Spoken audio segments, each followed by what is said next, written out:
로마서 1장 13절에서 17절.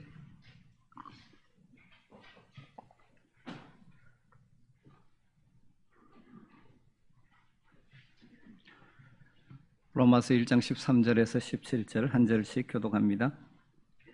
형제들아, 내가 여러 번 너희에게 가고자 한 것을 너희가 모르기를 원하지 아니하노니 이는 너희 중에서도 다른 이방인 중에서와 같이 열매를 맺게 하려 함이로되 지금까지 길이 막혔도다.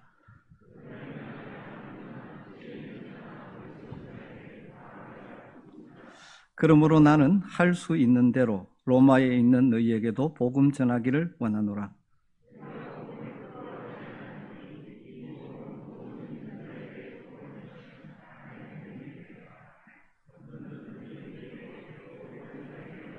같이 읽습니다. 복음에는 하나님의 의가 나타나서 믿음으로 믿음에 이르게 하나니 기록된 바 오직 의인은 믿음으로 말미암아 살리라 함과 같으니라. 아멘. 꼴불견 중에 하나는 부끄러워해야 할 것을 자랑하고 다니는 것입니다. 수치를 수치로 알지 못하는 것이죠. 예를 들면 작년에 전국적으로 문제가 된 단독방에 연예인들이 집단 성폭행 장면을 공유하면서 드러내다가 망신을 당하고 재판받고 있는 그들과 같은 사람들이죠. 그것이 어디 자랑할 일입니까?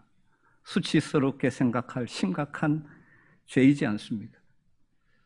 이 정도는 아니지만 이 시대 많은 사람들이 무엇이 정말 가치 있는지 중요한지를 모르기 때문에 부끄러워해야 할 것을 자랑하는 어리석은 사람들이 많아지는 시대를 살아가고 있는 것 같습니다.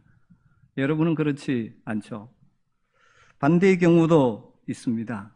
드러내고 자랑해야 될 것을 부끄럽게 생각하는 것이죠. 그것도 안타까운 일입니다. 이런 경우가 종종 교회 안에서 일어나죠. 우리가 믿는 생명의 복음, 사람을 살리는 이 복된 소식, 마땅히 전하고 자랑해야 하는 것이죠. 그래서 더 많은 사람들이 이 복된 소식을 듣게 해야 합니다. 하지만 많은 성도들이 복음을 전하기를 부끄러워하는 경우가 있는 것 같습니다. 이것은 오늘날 교회만의 문제는 아닌 것 같습니다. 로마 교회 안에도 이런 류의 사람들이 있었던 것 같습니다. 물론 담대하게 복음을 전하는 성도들도 많았습니다. 박해를 무릅쓰고 복음을 전하는 자들도 있었습니다. 하지만 그 일부가 복음을 잘 알지 못하거나 복음의 확신이 없고 감격이 사라지면서 복음을 부끄러워하는 자들이 있었던 것 같습니다. 사실 눈에 보이지 않는 하늘의 진리인 이 생명의 복음이기에 이 세상 사람들에게 전하고 드러내는 일이 때로는 주저될 때도 있고 부끄럽게 느껴지는 일이 일어날 수도 있는 것입니다. 아마 그래서 바울은 오늘 16절에서 내가 복음을 부끄러워하지 아니한다라고 강력하게 선언하고 있는지 모르겠습니다. 로마서를 살피고 있습니다. 바울은 로마 교회를 방문하기를 간절히 원했습니다. 그렇게 로마 교회를 꼭 방문하기를 원했던 이유는 자신이 가진 신령한 은사들을 나누어 주어서 그들을 견고한 믿음의 사람들로 세우기 원해서라고 말씀했죠. 바울이 전하고 나누고 싶은 것의 핵심은 하나님의 복음입니다. 할 수만 있다면 너희에게도 하나님의 복음을 전하기를 원하노라. 그가 로마에 가서 다시 복음을 전함으로 로마 교회 안팎에서 열매가 맺기를 원했습니다. 그렇게 열심을 내는 이유는 바울 자신은 복음의 빚진 자라는 의식을 가지고 있었기 때문이죠. 지난주에 이미 말씀드렸듯이 로마 교회 성도들은 이미 복음을 받아들인 자들입니다. 믿음의 소문도 나고 있습니다. 그럼에도 불구하고 바울이 다시 복음을 그들에게 전하고 싶어하는 이유가 무엇입니까? 다르게 말하면 우리가 반복해서 복음을 듣고 복음을 붙들어야 되는 이유가 무엇입니까? 지난주에는 너희를 견고하게 하려 함이라는 말씀을 가지고 말씀을 드렸습니다. 로마교회 일부 성도들이 복음을 제대로 온전히 알지 못하거나 복음의 확신이나 감격이 약해져감으로 인해서 복음의 생명력을 상실하고 신앙생활의 형식에 젖어가고 있기 때문에 다시 복음을 들려주기를 원했었죠. 그래서 우리도 다시 복음 앞에 서고 복음의 확신과 감격을 회복해야 되는 것이죠. 그럴 때 우리 삶에 생명력이 있어서 신앙생활하면 할수록 영적 생명력이 넘치는 영적 금옥으로 자라가는 것입니다. 이 복음의 생명력이 사라져버린 종교생활, 교회생활은 신앙의 연조는 오래가지만 영적인 고목이 되어가 생명력이 없는 불행한 모습을 가질 수 있는 것이죠. 사랑하는 성도 여러분, 다시 이 로마서를 통하여 복음이 여러분의 가슴에 불타게 되기를 주님으로 축복합니다. 그래서 여러분이 영적 금옥으로 점점 자라갈 수 있었으면 좋겠습니다. 왜 바울이 다시 로마에 가서 그들에게 복음을 전하려고 합니까? 두 번째 이유는 오늘 말씀에서 찾아볼 수 있는 것 같습니다. 그들이 복음을 온전히 알지 못했거나 복음의 확신이 흔들리면서 복음을 부끄러워하는 성도들이 생겨나기 시작했기 때문일 것입니다. 로마교회 교인들이 복음을 듣고 구원받은 성도들이 되었습니다. 아마 처음에는 감격하며 기쁨으로 하나님을 예배하며 세상의 반대와 조롱에도 생명의 복음, 이 하나님의 복음을 전했을 것입니다. 그러나 시간이 지나면서 그들끼리만 모여 예배하는 그 자체로 만족하게 되는 성도들이 생겨나기 시작했던 것 같죠. 세상을 향하여 담대하게 나가지 못합니다. 왜 그렇게 되었겠습니까? 여러 가지 이유가 있지만 주된 이유는 복음이 그 시대 정신과 맞지 않다고 생각하기 때문입니다. 왜 복음을 부끄러워하게 되느냐? 그 시대의 모든 사람들, 많은 사람들, 대부분의 사람들이 가진 생각과 가치관과 다르기 때문입니다. 그러다 보니까 복음을 전하다가 때로는 욕을 먹습니다. 때로는 조롱을 당합니다. 심지어 박해를 당합니다.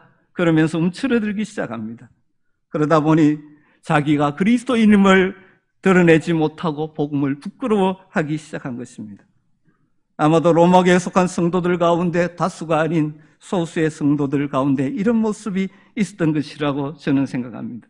그래서 바울은 다시 로마에 가서 복음을 구체적으로 설명하기를 원합니다. 가고 싶은데 가지 못하니 지금 이 편지를 통해서 로마서를 통하여 복음을 구체적으로 논리적으로 설명해 가고 있는 것입니다.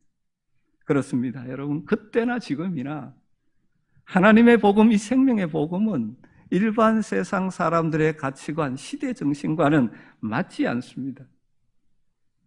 우리가 십자가의 복음을 말하면 때로는 비지성인 취급받기도 합니다. 합리적이지 못한 사람이라고 취급받기도 합니다. 심지어 독선적이라는 비난을 받기도 합니다. 왜냐하면 복음은 이 시대를 지배하고 있는 많은 사람들이 가지고 있는 그들의 가치관, 시대 정신과 맞지 않기 때문입니다. 그러나 우리는 기억해야 됩니다. 이 시대의 정신, 세상의 가치관, 인권을 말하고 민주를 말하고 아주 고상한 것처럼 포장하지만 그 뿌리는 인본주의, 인간중심주의. 그리고 그 사실 뒤에는 공중것의 잡은 자의 영향 아래에 있다는 것을 알아야 됩니다. 그렇기 때문에 하나님의 복음을 거부하는 것입니다. 바울 사도는 고린도전서에서 이런 현상을 이렇게 정리해 놓았습니다. 고린도전서 1장 18절에 십자가의 복음은 멸망하는 자들에게는 미련한 것이요, 멸망을 향하여 가고 있는 그들에게는 미련하게 보이는 것입니다. 그러나 구원을 향하여 가고 있는 우리들에게는 하나님의 능력이라. 22절 24절에 유대인들은 표적을 구하고 헬라인들은 지혜를 찾으나 세상 사람들이 추구하는 것하고 우리의 복음과는 다른 것입니다. 우리는 십자가에 못 박힌 그리스도를 전하니 유대인들에게는 그리끼는 것이요 이방인들에게는 미련한 것이로되 오직 부르심을 받은 자들에게는 유대인이나 헬라인이나 그리스도는 하나님의 능력이요 하나님의 지혜니라. 하나님의 은혜로 우리들은 하나님의 복음을 알죠. 그런데 왜 우리가 복음을 부끄러워합니까? 우리가 살고 있는 시대에 나가 사람들과 살아보면 그들이 생각하는 것, 우리의 복음이 다르기 때문입니다. 그러다 보니 위축되기도 하는 것이죠. 팀 켈러 목사님, 뉴욕에서 소위 지성인들에게 생명의 복음을 전하기 위해서 힘쓰고 있는 그분이 이런 로마서 이 강해서에서 이런 이야기를 해나왔습니다. 이 시대, 어느 시대나 복음을 전하려는 열망보다는 복음을 부끄러워하는 하기가 더 쉽다는 것입니다. 시대 정신과 맞지 않기 때문에. 그러면서 네 가지로 설명을 합니다. 부끄러워한다라는 말을 다른 의미로는 불쾌하게 여긴다, 그런 의미가 담겨 있습니다. 왜 이 사람들, 세상 사람들이 복음을 거북하게 여기고 불쾌하게 여기느냐?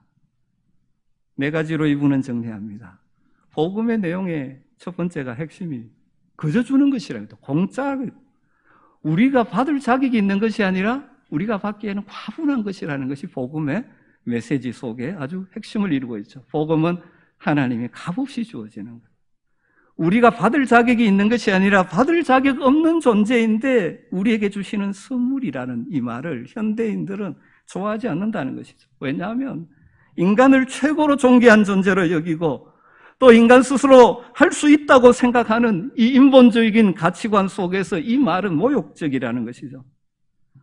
복음의 내용은 무엇이고 인간은 영적으로 완전히 실패했기 때문에 구원 얻는 길은 스스로에게서 나올 수 없고 오직 완전한 선물로 받을 수 없다라고 선포하는데 자신을 도덕적이고 윤리적으로 다른 사람보다 더 고상하다고 생각하는 사람들에게는 불쾌하게 들린다는 것입니다. 여러분, 오늘날도 나름대로 윤리적으로 산다는 사람들이 복음의 말을 거부합니다. 왜냐하면 인간을 굉장히 낮추는 것처럼 느껴지기 때문이죠. 두 번째로 복음은 예수님이 우리를 위해서 죽으셨다고 말하는데 이것 또한 사람들에게 모멸감을 준다는 것이죠. 왜 죽었습니까? 우리가 인생이 악하기 때문에 예수님의 죽음을 통해서만 구원을 받을 수 있다는 것이 복음인데 이것은 현대인들의 자기 표현에 대한 열망과 인간의 내재적인 선함을 말하는 대중적인 신념과 맞지 않다는 것입니다. 그래서 이 복음을 불쾌하게 생각하는 것입니다. 세 번째로 팀 켈러 목사님이 이렇게 설명합니다. 복음은 선해지거나 영적인 사람이 되는 것만으로는 불충분하며 착한 사람이 아니라 예수를 통해서 하나님께 나오는 사람만 구원받을 수 있다고 말하죠. 그렇기 때문에 스스로 고상한 사람이라고 생각하고 자기의 방식으로 구원을 찾아갈 수 있다고 생각하는 현대의 관념과 맞지 않다는 것이죠. 네 번째로 복음은 우리의 구원이 정복이나 파괴에 의해서가 아니라 예수님의 고난과 숨김을 통해서 성취되는 것이고 예수님을 따른다는 것은 우리도 그와 함께 고난을 받고 숨긴다는 것을 의미하는 것이라고 말하죠. 그렇기 때문에 이 복음은 편안한 것을 추구하고 단순히 이 땅의 안전을 추구하는 그것을 행복이라고 구원이라고 생각하는 사람들에게는 거슬린다는 것입니다.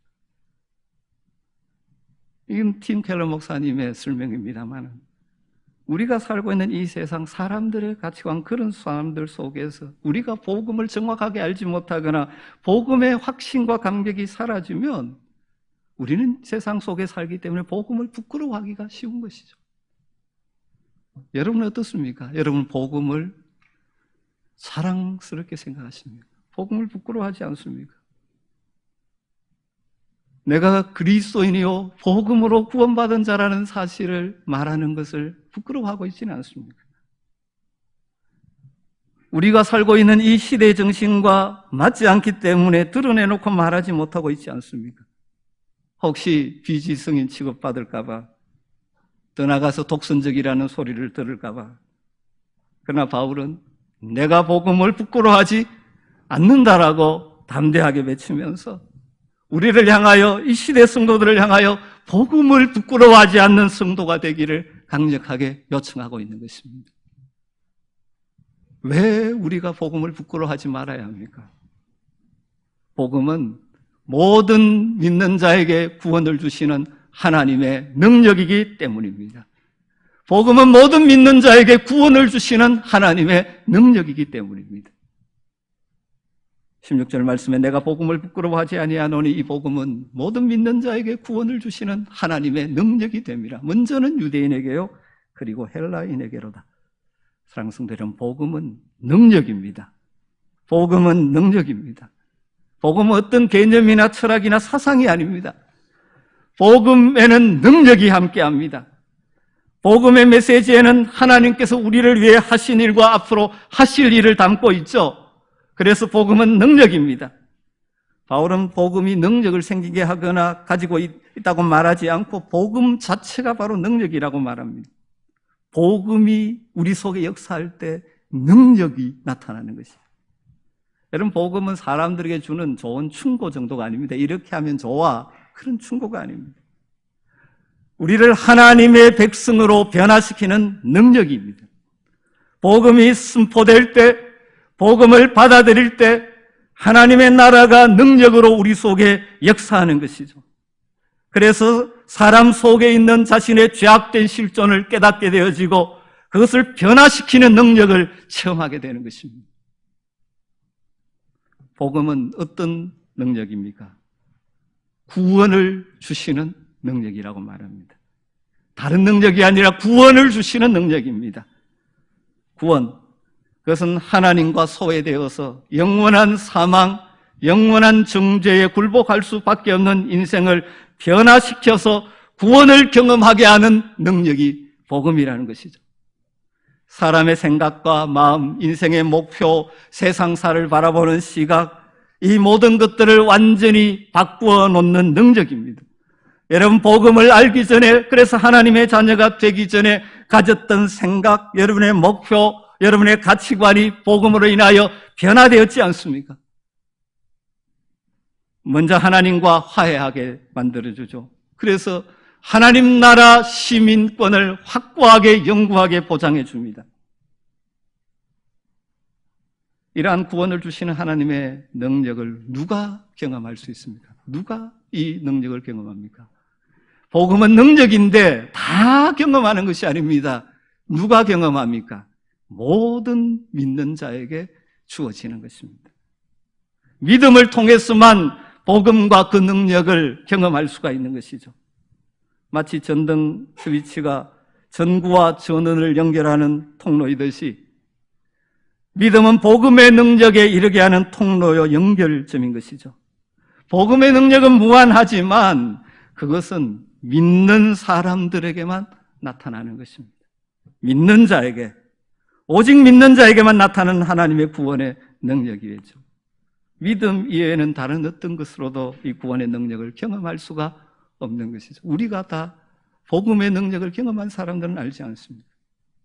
또한 복음을 통해 구원해 주시는 하나님의 능력은 믿는 자 앞에 하나가 붙었습니다. 모든 믿는 자, 모든 믿는 자. 이 말씀은 복음의 능력이 얼마나 큰지 믿기만 하면 한 사람도 빼놓지 않고 예외 없이 구원할 수 있다는 말이죠. 복음의 능력이 약해서 구원을 받지 못하게 되는 사람이 하나도 없다는 것이죠. 이 사실을 덧붙였습니다. 먼저는 유대인에게요. 유대인에게도 그렇고, 그리고 헬라인에게도 마찬가지라고 말하는 것이죠. 유대인만 구원하는 것이 아니요, 헬라인까지도 구원한다는 말은 믿는 사람이면 차별 없이 누구나 다 구원을 받을 수 있다는 것입니다. 복음을 믿는 자에게는 지금 구원이 경험되는 것입니다. 지금 믿는 자들이 구원을 경험한다는 것은 미래의 심판에서 구원받게 될 것을 지금 확신할 수 있다는 것을 의미하는 것이죠. 그리고 하나님과 사람 사이에 형성된 바른 관계로 인해서 지금 평강과 기쁨을 경험할 수 있다는 의미입니다. 복음이 우리로 하여금 구원에 이르게 하는, 우리의 삶을 새롭게 하는 능력인 이유가 무엇입니까? 복음에는 하나님의 의가 나타나 있기 때문입니다. 17절, 복음에는 하나님의 의가 나타나서 믿음으로 믿음에 이르게 하나니 기록된 바 오직 의인은 믿음으로 말미암아 살리라 함과 같으니라. 17절, 우리 번역에는 접속사들 번역하지 않았지만 헬라어로 가르, 왜냐하면 이라는 접속사로 시작해서 16절의 근거를 제시합니다. 왜 복음이 구원을 주시는 하나님의 능력인지 그 근거를 제시하고 있죠. 복음이 믿는 우리들을 구원하는 하나님의 능력이 되는 이유는 복음에는 하나님의 의가 나타나 있기 때문입니다. 복음은 하나님의 아들 우리 주 예수 그리스도에 관한 것이죠. 이 복음이 성취됨으로 하나님의 의가 나타났다는 것입니다. 의라는 것은, 우리는 의 같으면 뭐 바르게 산다 이런 것을 생각하는데 가장 본질적인 것은 관계 개념입니다. 우리가 어떤 조직에 속해 있지 않습니까? 다 조직에 속해 있는데 조직에 속한 다른 사람들과 올바른 관계 속에 있다. 이게 이제 의인 것이죠. 그런 의미는 내가 그 조직에 속한 다른 사람들과 관계에서 내가 빚진 것이 없다, 갚아야 될 것이 없다, 채무가 없다. 그래서 관계를 위태롭게 하는 깨트리는 무엇이 존재하지 않는다. 이런 상태가 의인 거죠. 하나님과 관계에서 이런 상태가 되는 것이 의인 것입니다. 우리 인생은 죄로 말미암아 하나님과의 관계가 단절되었습니다. 막혀 있습니다. 다르게 말하면 하나님과 하나님에 대해 채무가 있는 것이죠. 죄의 빚이 있는 것이죠. 그런데 우리 스스로의 힘으로 해결할 수가 없습니다. 그래서 하나님께서 해결해 주셨죠. 그 아들 예수 그리스도에게 우리의 죄를 대신 지게 하시고 죄의 삭값인 죽음을 대신 치르게 하심으로 우리와 하나님과의 관계를 원활하게 해준 것이죠. 하나님과 막힘이 없게 만들어주신 것이죠. 하나님 앞에 채무가 없게 된 것입니다. 의로운 자, 하나님과 관계에 의로운 관계가 되게 한 것이죠. 이것이 복음의 능력이죠. 우리 스스로 할 수 없는 하나님과의 관계 회복을 복음의 능력이 해결해 주신 것입니다. 왜? 하나님의 의가 나타나서 우리에게 주어졌기 때문에. 우리 스스로의 모습으로는 하나님과 그런 관계를 맺을 수 없는 존재인데 하나님의 의가 우리에게 주어졌기 때문에. 하나님의 의라는 말을 두 가지로 해석할 수 있습니다. 복음에는 하나님의 의로우심이 나타나 있다. 또 하나는 복음에는 하나님이 주시는 의가 나타나 있다. 이 둘은 분리되는 것이 아니죠. 하나입니다. 복음에는 하나님의 의, 하나님의 의로우심이 나타나 있습니다. 하나님의 의로우심이 뭐로 나타났습니까? 그의 백성을 끝까지 포기하지 않으시고 구원하시는 하나님의 신실하심이 복음을 통하여 그 아들을 통하여 나타난 것이죠. 그 결과 우리의 죄악에도 불구하고 우리는 그 아들 예수 그리스도를 통하여 하나님과 올바른 관계, 의로운 관계를 맺는 자녀로 거듭나게 된 것이죠. 그렇게 하기 위해서 그 아들 예수 그리스도께서 우리 죄를 담당하심으로 믿는 우리를 의롭다고 선언하시는 은혜의 선물을 우리에게 주신 것입니다. 그래서 하나님과 관계가 회복되죠. 의가 이루어진 것입니다. 그래서 우리는 하나님 앞에 담대하게 아빠 아버지라고 부르면서 나가고 그 하나님과의 교제 속에서 때를 따라 도우시는 하나님의 능력, 은혜를 경험하며 살아가는 복된 인생이 된 것이죠. 이게 복음의 의가 우리 속에 이루어진 것입니다. 하나님의 의가 복음 안에서 나타난 결과 믿음으로 믿음에 이르게 된다라고 말하고 있죠. 17절에 복음에는 하나님의 의가 나타나 믿음으로 믿음에 이르게 하나니, 말이 조금 어려운 것 같은데요. 이 부분을 해석하려면 다양한 해석이 있지만 영어 성경 두 가지를 예를 들면 NIV 성경은 이것을 이렇게 번역합니다. 처음부터 끝까지 믿음에 의해서. 처음부터 끝까지 믿음에 의해서. 이렇게 읽으면 의인은, 하나님의 그 의인은 하나님의 의를 선물로 받아서 하나님과 의로운 관계를 유지하며 살아가는 것은 처음도 믿음이고 끝도 믿음이다. 언제나 믿음을 통하여 이루어지는 것이다. 이 말은 믿음으로 우리가 의롭다함을 받고 난 후에 그 후에는 내 자신의 노력과 선함을 사함으로 의로움을 유지하는 것이 아니라 지속적인 믿음을 통하여 이루어진다는 것이죠. 또 다른 영어 성경 ESV라는 성경에는 믿음으로부터 믿음을 위하여 이렇게 번역을 해놓았습니다. 문자적으로는 더 정확한 번역이죠. 믿음으로부터 시작해서 믿음을 위하여. 존 스타트 목사님은 이 부분을 이렇게 설명을 합니다. 하나님이 자신의 약속과 예수 그리스도의 삶과 죽음에 대한 하나님의 신실하심이 먼저 있고 하나님의 의로우심으로 인하여 이것이 이루어졌고 우리는 거기에 반응하는 것이다. 믿음으로 반응하는 것이다. 여러분, 하나님의 의가 나타나 우리가 구원받은 하나님의 백성이 되었다는 것은 단순히 우리 죄를 용서받았다는 것만을 의미하지 않습니다. 많은 사람들이 예수님이 우리 죄를 위하여 죽으셨다고만 생각합니다. 예수님이 우리 죄를 대신 지셨으므로 그를 믿으면 용서받는다는 것은 복음의 중요한 측면입니다. 중요한 측면이지만 다는 아닙니다. 예수님이 우리에게 하신 일이 죄 용서뿐이라면 우리의 과거 지사를 청산한 것에 불과하죠. 그렇게 되면 의, 공로, 공적은 앞으로 우리가 쌓아가야 될 몫으로 남게 되는 것입니다. 그러나 성경은 우리가 죄 없다고 선포되었을 뿐만 아니라 의롭게 하나님과의 바른 관계가 이루어졌다라고 말씀하고 있죠. 구원의 용서를 받아 죄의 삭신, 죽음의 행렬, 죽음의 감옥에서 풀려난 것만을 의미하지 않습니다. 물론 중요한 부분이죠. 더 이상 죽음이 우리를 종로로 하게 만들지 않습니다. 그러나 그것만을 의미하지 않죠. 우리가 죽음으로부터 자유를 얻었지만 그럼 이제부터 세상에 자기의 노력으로 길을 만들어 가야 하는 상태로 되돌려진 것에 불과하죠. 뭐뭐로부터의 구원만이 아니죠. 무엇을 향하여 구원이 우리에게 이루어진 것입니다. 복음은 예수님이 우리를 죄의 행렬에서 죄의 종로를 한 데서 건져내서 우리를 거룩한 성도 하나님의 종으로 우리를 하나님의 자녀로 영광스러운 존재로 만드셨다라고 선언하고 있지 않습니까? 믿음으로 구원을 얻는, 즉 믿음으로 하나님의 의를 선물로 받아 하나님과 회복된 관계를 누린다 하는 것이 복음의 중요한 핵심이죠. 이것을 이제 바울 사도가 뒷부분부터 아주 구체적으로 처음 인간은 왜 하나님의 은혜가 구원이 필요한 존재인가부터 실제적으로 설명해 갈 것입니다. 그러나 이 서론적인 복음이 바로 모든 믿는 자에게 주시는 구원의 능력임을 선포하면서 요 단락을 뭐로 끝내고 있습니까? 이 진리는 처음부터 지금까지 동일한 하나님의 구원의 길이라는 사실을 구약 하박국서를 인용하면서 마무리하고 있죠. 오직 의인은 믿음으로 말미암아 살리라. 다른 어떤 것이 아니라 믿음을 통하여. 정리하죠.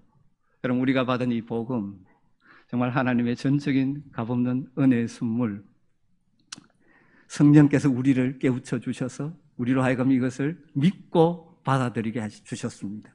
그러나 이 복음은 이 시대의 정신과 맞지 않기 때문에 이 시대의 많은 사람들은 그것을 거북하게 생각할 것입니다. 왜냐하면 사람들 안에 스스로 해결하지 못하는 결핍이 있다는 것을 폭로하기 때문입니다. 스스로의 힘으로 뭔가 할 수 있다고 생각하는 인간 중심적인 사고를 가진 사람들에게는 이 인간이 할 수 없고 하나님의 선물로 주셔야 된다는 사실을 수치스럽게 불쾌하게 생각하는 것이죠. 그런 세상에 살기 때문에 우리는 항상 복음을 부끄러워하기 쉬운 유혹을 받게 되어 있습니다. 그러므로 우리는 다시 하나님의 복음은 하나님의 능력이라는 사실을 기억해야 합니다. 복음은 우리를 구원하는 하나님의 능력입니다. 그리고 복음을 통하여 하나님의 의가 드러나서 그 의를 우리가 선물로 받은 자들입니다. 이 진리를 할 때 우리는 복음을 부끄러워하는 것이 아니라 자랑하게 될 것입니다. 여러분, 우리는 복음으로 말미암아 구원받은 구원의 능력을 경험한 하나님의 백성들이 되었습니다. 하나님과의 막힘없는 관계를 선물로 받았습니다. 그래서 구원받아서 의인 되었다라고 끝나면 되지 않죠. 그렇기 때문에 지속적으로 의로운 삶, 하나님과 막힘없는 관계를 누리며 살아가는 것이 구원의 능력을 현재 삶에 경험하는 길인 것이죠. 예수님이 십자가에 내 죄를 다 세워주셔서 구원 얻어서 하나님의 법정에서 의인이라고 선포되어서 그것으로 끝나는 것이 아니라 그 의 때문에, 하나님의 의 때문에 하나님과 막힘없는 의로운 관계, 회복된 관계 속에 있기에 날마다 그분과 교제하면서 그분이 공급하시는 은혜를 누려서 이 세상의 다양한 어려움을 경험하지만 하나님이 주시는 현재적 구원을 경험하며 살아가는 것이 바로 이 땅의 의로운 하나님의 구원의 능력을 경험한 성도들의 삶이라는 사실입니다. 사랑하는 성도 여러분, 하나님의 은혜로 하나님의 의를 우리에게 선물로 주셔서 우리의 모든 채무가 해결되어져서 하나님과 막힘없는 관계를 우리에게 선물로 주셨습니다.